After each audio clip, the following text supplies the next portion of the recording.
And right now, joining us, great pleasure to welcome to the show today, a man who has co-written a very interesting book as we head into the summer season right now. It's called Tag, Toss, and Run, 40 Classic Lawn Games. We're joined by Paul Toukey today. He's also the author of the Organic Lawn Care Manual and spokesman also for Safe Lawns as well, but also does some work for HGTV. But I guess, Paul, you're just a fan of games.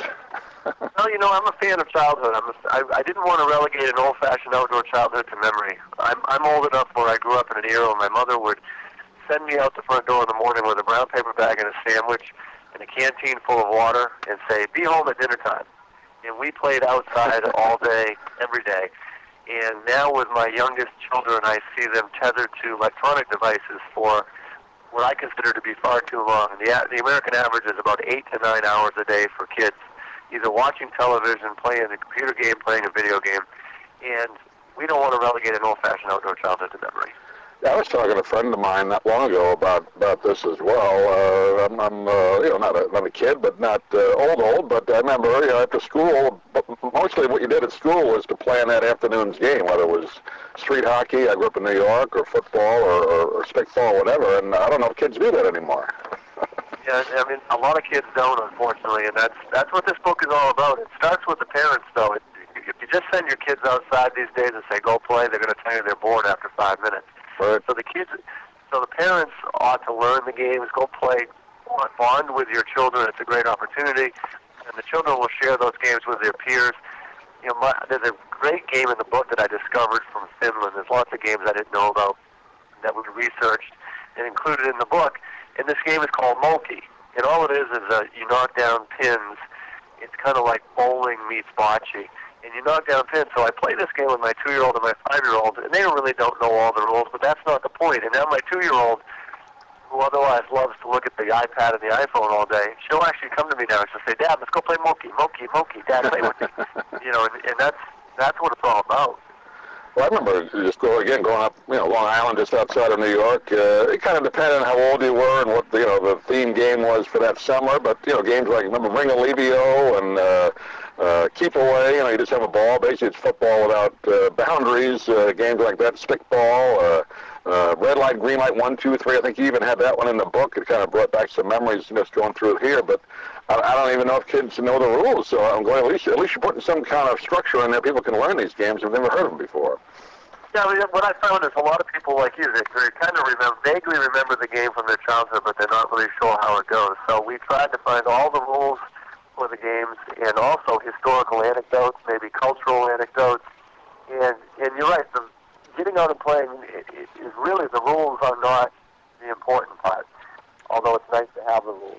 The important part is just being out and engaging. And it isn't just for kids, by the way. It's also for adults. Adults need exercise as well.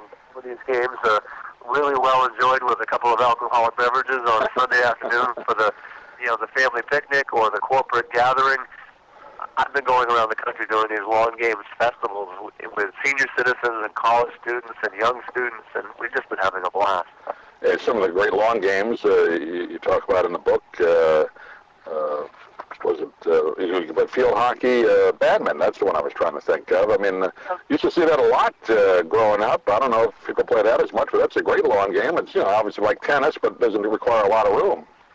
Right, badminton, bocce, croquet are sort of what we call the big three that lots of people grew up playing, depending on where you lived. And then there's all the tag and hide and seek kinds of games, and then there's the relay games like sack races and wheelbarrow races.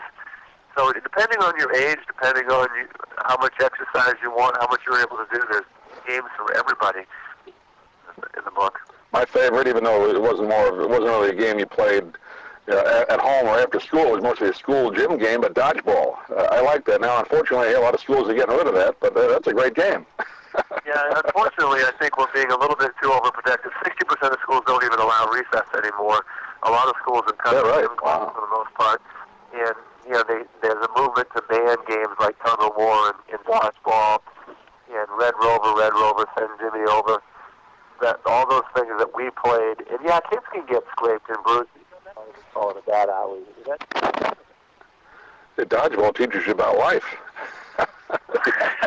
You got to protect yourself, and then you got to fire at the other guy. But I mean, if you hit him in the head, then you're out. There's some rules to dodgeball. Yeah, no, there absolutely is, and you know, and you play with a ball that's safe for the kids. They're not going to hurt anybody, and you know, and some of these psychologists will say, well, geez, you're going to hurt a kid's self-esteem if he gets hit, he's not picked first in the game, if he's picked last. Well, I think if you're picked last, you figure out a way to get better. I know my oldest daughter, she's 27 now, she finished last in a race once when she was in 7th grade in a skiing race, and by the time she was a senior, she was a state champion because she decided to get better at it. And the kids today lose that. And it all starts, to me, it all starts in the backyard. It starts on the playground. And the kids making up their own, you know, rules. I mean, they decide what the rules are, not that somebody telling you what the rules are. I think that's part of organizing it yourself. You're right. I mean, that whole imagination, what we call in our family house rules, you know, Grampy's rules. You know, Grampy gets to make up the rules. Yeah. Well, you mentioned a couple of them. Any favorites that you either played or maybe you hadn't heard about until you read this book, or wrote this book, I should say?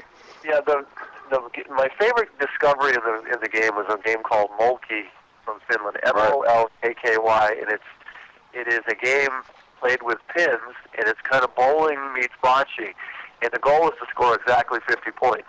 The pins are numbered from 1 to 12. So if you knock down 6 pins, you get 6 points, but if you only knock down 1 pin, you get the number of points on top of that pin. So as you creep up the score, and say you're at 42, you need exactly 8 points, because if you go over 50, you have to go back to 25.